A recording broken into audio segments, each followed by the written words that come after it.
Pada kesempatan yang singkat ini, khatib mengambil sebuah judul, mensyukuri nikmat Allah.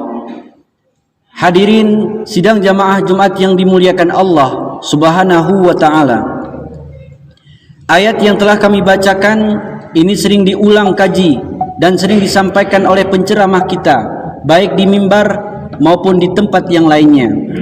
Allah Subhanahu wa ta'ala berfirman, A'udzu billahi minasy syaithanir rajim. Bismillahirrahmanirrahim. Wa idz ta'adzana rabbukum la in syakartum la azidannakum wa la in kafartum inna 'adzabi lasyadid.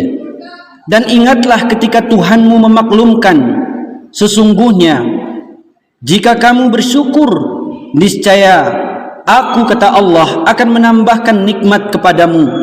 Tetapi jika kamu betul-betul mengingkari nikmatku, maka pasti azabku sangatlah berat ataupun pedih.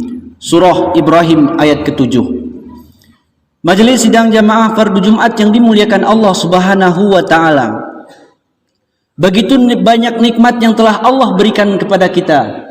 Terkadang kita melupakan nikmat-nikmat yang telah Allah berikan itu. Kita menjadi orang-orang yang tidak pandai untuk bersyukur. Mengapa demikian? Karena banyaknya nikmat yang telah Allah berikan, maka semakin banyak pula kita melupakan nikmat-nikmat yang telah Allah berikan itu. Sehingga majelis yang dimuliakan Allah Subhanahu wa ta'ala, kapan kita menyadari bahwasanya nikmat yang telah Allah berikan itu begitu besar dan mahal harganya? Maka kemudian jawabannya adalah ketika kita kehilangan nikmat tersebut. Seseorang baru menyadari bahwa dia memiliki kaki saat Allah mencabut akan kenikmatan kaki, dia tidak mampu lagi untuk berjalan. Seseorang baru menyadari dia punya gigi saat dia merasakan kesakitan yang diberikan oleh Allah kepada dirinya.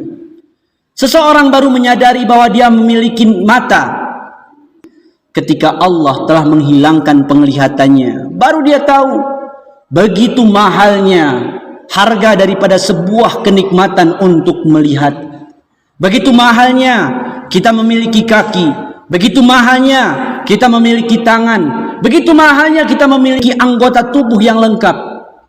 Sehingga majelis yang dirahmati Allah Subhanahu wa ta'ala, kenikmatan yang telah Allah berikan itu seyogianya kita terus-menerus untuk bersyukur, karena Allah telah memberikan kepada kita nikmat yang begitu mahal harganya.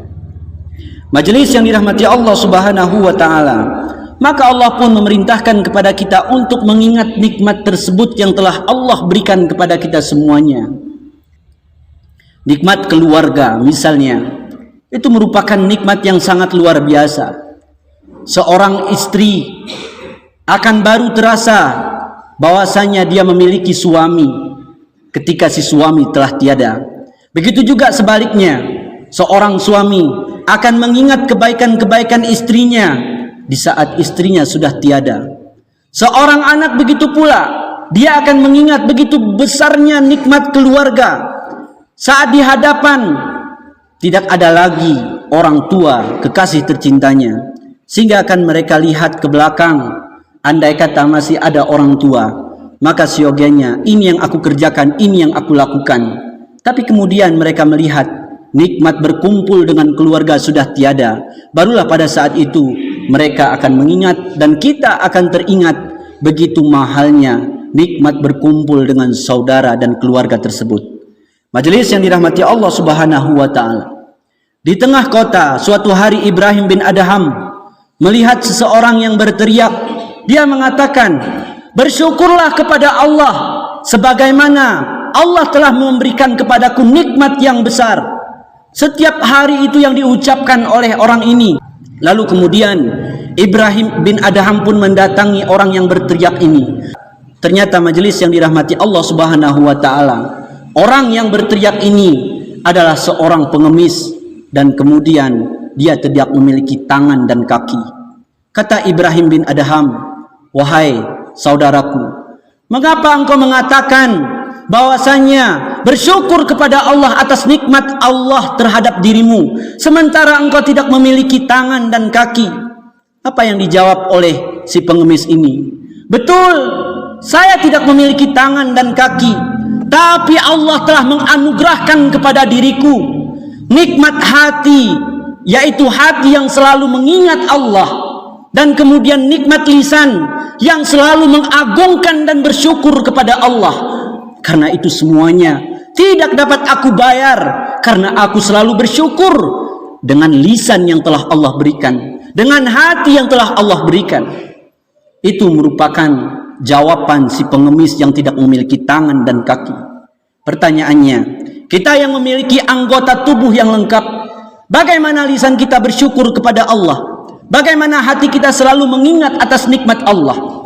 Jangan sempat nikmat yang telah Allah berikan lengkap dalam tubuh kita membutakan mata kita, mentulikan telinga kita, dan menutup hati kita daripada mengingat nikmat yang telah Allah berikan. Di dalam tafsir Ibnu Katsir melalui ayat Quran surah Ibrahim ayat 7 ini, suatu hari Rasulullah SAW juga dihadapkan oleh dua pengemis. Pengemis yang pertama dia meminta-minta. Nabi SAW memberikan kepadanya itu satu buah kurma.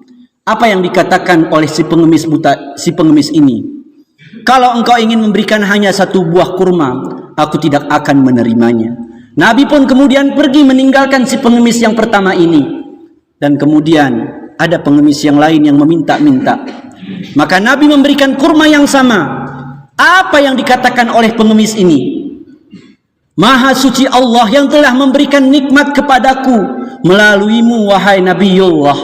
Maka kemudian kata Rasulullah SAW, berikanlah kepada pengemis itu, yaitu makanan dan uang sebanyak 40 dirham. Artinya orang yang pandai bersyukur akan dilipat gandakan oleh Allah kenikmatan-kenikmatan yang lainnya. Sehingga majelis yang dirahmati Allah Subhanahu wa taala, kita diperintahkan untuk mengingat nikmat yang telah Allah berikan kepada kita semua.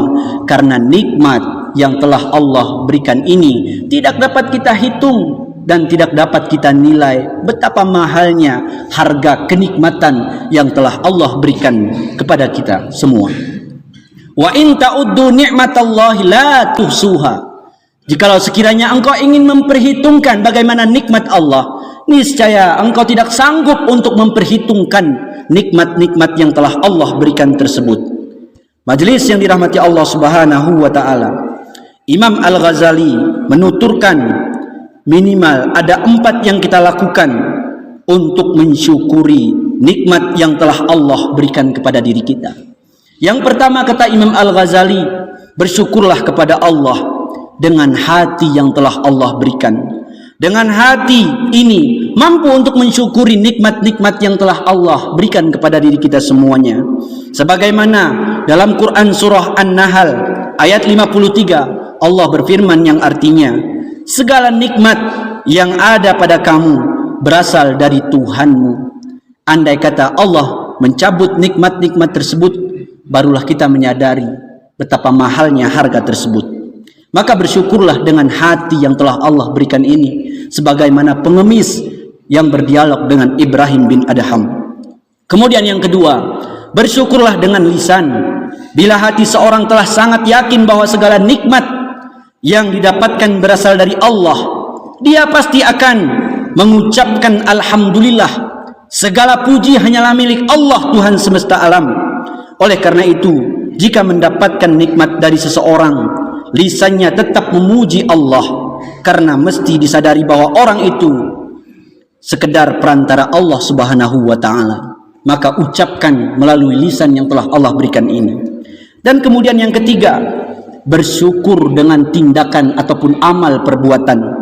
Bersyukur dengan tindakan bermakna bahwa semua nikmat yang telah Allah berikan kepada kita semuanya, yang diperoleh harus dimanfaatkan di jalan yang diridhoinya. Nabi Muhammad SAW menjelaskan bahwa Allah Subhanahu wa taala sangat suka melihat nikmat yang diberikan kepada hambanya dengan cara dimanfaatkan sebaik-baiknya. Sesungguhnya Allah senang melihat, yaitu bekas ataupun sujud, maka itu merupakan nikmatnya pada hambanya. Dan kemudian yang keempat, merawat kenikmatan yang telah Allah berikan. Apabila kita mendapatkan kenikmatan dari Allah Subhanahu wa taala, usahakan untuk merawatnya agar tidak rusak. Hal ini seperti menjaga amanah dari Allah Subhanahu wa taala. Lisan, mata, hati, dan itu semuanya merupakan amanah yang telah Allah berikan kepada kita semuanya. Sehingga pada yaumil kiamah, kalau sekiranya kita mampu untuk memanfaatkan nikmat-nikmat yang telah Allah berikan pada diri kita sendiri, maka niscaya kita akan menjadi orang yang beruntung. Dan sebaliknya, apabila kita menyia-nyiakan nikmat-nikmat yang telah Allah berikan kepada diri kita, mata, kaki, hidung, telinga, kulit kita semuanya, maka kita akan menjadi orang-orang yang mendapatkan ajab dari Allah Subhanahu wa taala. Al-yauma nakhtimu ala afwahihim wa tukallimuna aydihim wa tashhadu arjuluhum bima kanu yaksibun. Pada hari ketika nanti ditutup rapat-rapat akan mulut kita, maka kemudian tangan-tangan, kaki itu akan menjadi saksi di hadapan Allah untuk mengakui setiap amal perbuatan kita. Kalau sekiranya di dunia ini tangan tidak mampu menjadi saksi dan mengatakan yang sebenarnya kepada orang banyak, telah mengambil hak orang banyak. Telinga tidak mampu berbicara bahwa dia mendengar perkataan yang sia-sia. Kaki tidak dapat menjadi saksi ketika hidup di dunia bahwa dia telah melangkahkan kaki ke tempat maksiat.